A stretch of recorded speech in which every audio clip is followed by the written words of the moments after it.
Pemilu 2024 sudah makin dekat. Dinamika politik pun kian terasa. 3 pasang capres-cawapres sudah mulai beradu strategi demi memenangkan suara rakyat. Lalu, bagaimana tanggapan para generasi Z di Kota Manado mengenai hal ini? Mari kita simak informasi berikut. Diketahui berdasarkan data box kata data pemilih dari generasi Z adalah sebanyak 46 juta pemilih atau sebanyak 22% dari total DPT pemilu 2024. Adapun sebutan generasi Z merujuk pada orang yang lahir mulai 1995 hingga 2000-an. Para generasi Z pun memiliki pandangan tersendiri terhadap ketiga calon presiden yang ada. Tanggapan saya sebagai seorang yang baru pertama kali ikut pemilihan, saya sebenarnya masih mau melihat lagi situasinya, mau melihat lebih banyak interview, mau melakukan lebih banyak research lagi dengan calon-calon yang ada untuk lebih kuat dengan pilihan saya, agar saya bisa yakin dengan pilihan saya nanti saat sudah tiba saatnya untuk pemilihan. Jadi tanggapan saya mengenai 3 calon presiden yang ada sekarang, Pak Anies, Pak Prabowo maupun Pak Ganjar, ketiganya masing-masing memiliki kelebihan dan kekurangannya.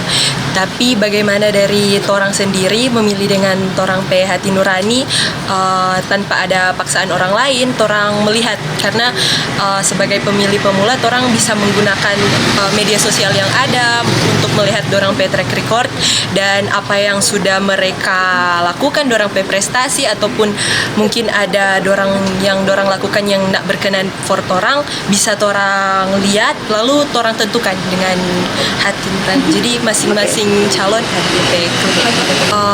kalau menurut saya ya, calon presiden yang menjadi idola bagi orang para generasi Z ini, bagaimana calon presiden itu dapat berbaur dengan orang, menggunakan media sosial yang ada untuk menampung suara-suara rakyat, apalagi terlebih suara orang sebagai anak-anak muda yang lebih cenderung mengeluarkan orang pe unek-unek itu di media sosial. Jadi bagaimana orang berbaur dengan orang dan menerima orang pe tanggapan itu dengan baik. Presiden yang memiliki rasional dan etika dalam politik. Karena saya juga masih pemula dalam hak suara ini, jadi saya masih mencari-cari calon presiden mana yang paling cocok untuk dipilih.